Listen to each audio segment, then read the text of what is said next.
Good morning, colleagues.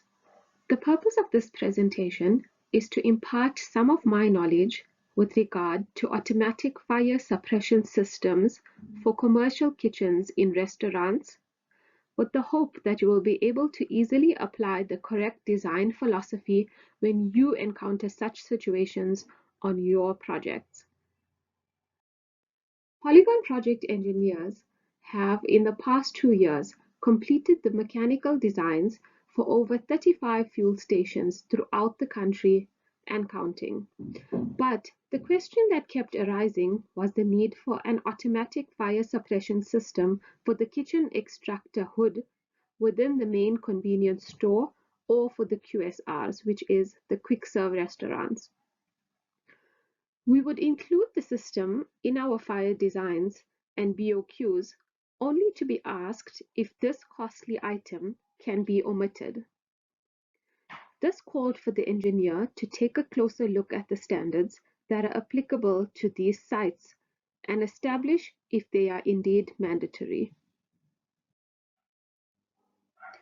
Each of these kitchens in which grease, fats, and oils are near an open flame poses a potential fire risk and is a recipe for disaster.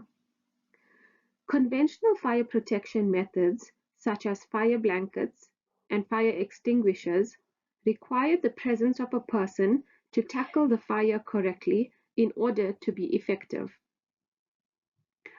Over the next few minutes, I shall describe to you the components of an automatic fire suppression system, how it works, specifications and regulations that govern these installations, and my final conclusion as to how I have interpreted the standards and if the system is mandatory. The components of the system. It is made up of the extinguishing agent contained within a 16-liter cylinder. The extinguishant to fight these type of fires is a Class F wet chemical. Then we have this tubing, which is filled with dry nitrogen. It is pressurized to 16 bar and acts as detection or sensors for the system. Then we have the discharge tubing to carry the product. Mounting brackets for the tubing within the hood. The discharge nozzles, usually 6 per hood depending on the area to be covered. The solenoid valve and pressure switch. A manual activation point that should ideally be positioned in the direction or path that the person would escape. And finally, the programmed controller, cabling, and backup power. How does the system work? A fire starts emitting extreme heat due to fats or oils.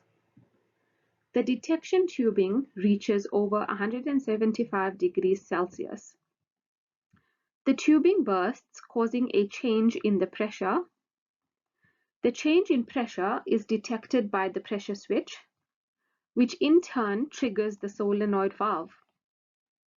The extinguishing agent is released, and a foam blanket is formed on the surface. This starves the fire of oxygen and prevents reignition. All this occurs within a 10-second window. Taking a look at the specifications and codes, we refer to SANS 1085, which is for the design and manufacture of commercial kitchen extraction systems. The extracts shown here provides a description of each type of canopy and what type of cooking equipment it is generally installed for.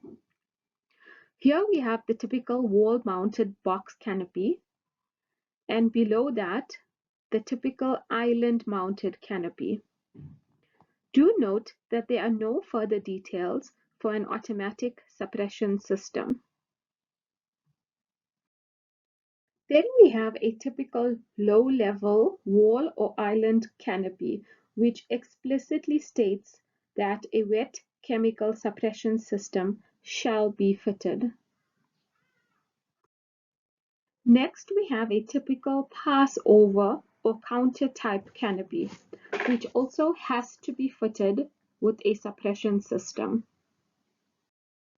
And lastly, the standard shows two other types of canopies with no mention of suppression systems. These are the standard makeup air type canopy, which is used for cooking, frying, including combo steamers and conveyor type pizza ovens. And the second type is the standard condensate type canopy, which is used for dishwashers and other cooking equipment. Also in SANS 1085, we should note and consider that fire dampers are no longer required for the kitchen extraction systems. Still with SANS 1085, the section on fire extinguishing equipment and suppression systems do not clearly define if the system is mandatory for all canopies within commercial kitchens. It states that the extent of fire protection required should be determined by a fire risk assessment. It continues to describe the standards that should be used to design and install in accordance with, which are UL 300, UL 199E, and NFPA 17A. This is a continuation of the previous section to show that no other direction is given in the standard. And finally, it states that where both portable fire extinguishers and a fixed suppression system are provided, the fixed system is to be considered the primary means of fire control.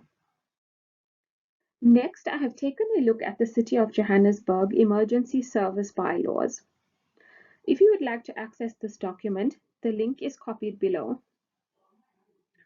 The bylaws mainly states that the design, manufacture, and installation should allow for easy access for inspection and maintenance, and that regular cleaning should take place to prevent fatty combustible residue to accumulate.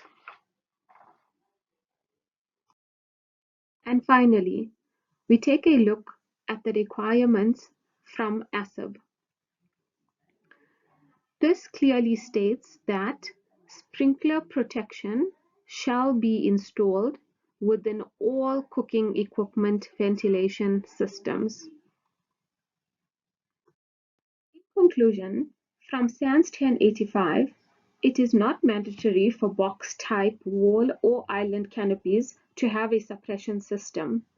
I would say that this is purely dependent on the fire engineer's risk assessment. It is mandatory for the low-level and pass-over counter-type hoods. I would put this down to it being a higher risk when a space is more confined within these hoods and thus mandatory. And according to ASIB, it is mandatory for all hood types. If ASIB approval is required, we have to comply. Overall, it is dependent on which standard you are designing to. Thank you.